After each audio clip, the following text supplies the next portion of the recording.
ఆంధ్రప్రదేశ్లో అధికారం కోల్పోయిన వైసీపీకి షాకుల మీద షాకులు తగులుతున్నాయి. ఆ పార్టీకి చెందిన సీనియర్ నేతలు, మాజీ ఎమ్మెల్యేలు ఒక్కొక్కరుగా రాజీనామాలు చేస్తున్నారు. పిఠాపురంలో పెండెం దొరబాబు, అనంతపురంలో పైలా నరసింహయ్య రాజీనామాలు చేసిన ఘటనలు మరవక ముందే మరో కీలక నేత ఆ పార్టీకి గుడ్ బై చెప్పారు. మాజీ డిప్యూటీ సీఎం, ఏలూరు జిల్లా వైసీపీ అధ్యక్షుడు ఆళ్ల కాళీకృష్ణ శ్రీనివాస్ అలియాస్ ఆళ్ల నాని రాజీనామా చేశారు. ఏలూరు జిల్లా అధ్యక్ష పదవితో పాటుగా ఏలూరు అసెంబ్లీ నియోజకవర్గ ఇన్ఛార్జి పదవికి రాజీనామా చేస్తున్నట్లు ఆయన ప్రకటించారు.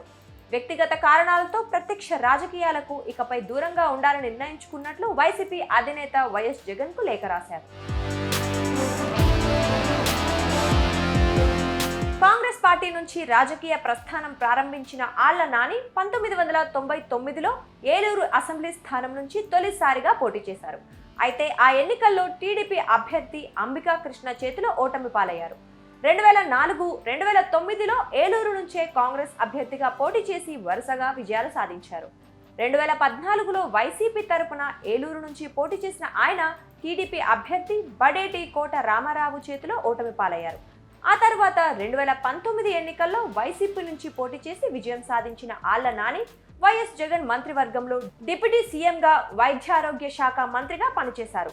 అయితే మంత్రివర్గ పునర్వ్యవస్థీకరణలో మంత్రి పదవిని కోల్పోయారు.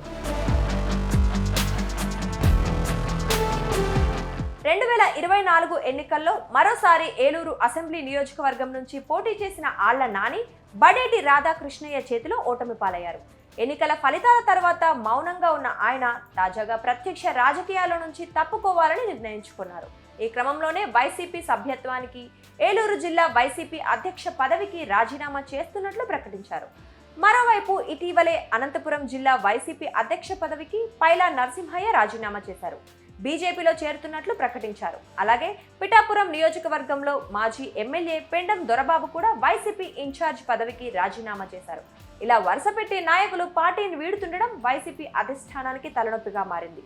అసలే 11 సీట్లతో ప్రతిపక్ష హోదా కూడా కోల్పోయిన వైసీపీకి నేతలను కాపాడుకోవడం మరింత కష్టంగా మారిందన్న అభిప్రాయాలు వ్యక్తమవుతున్నాయి.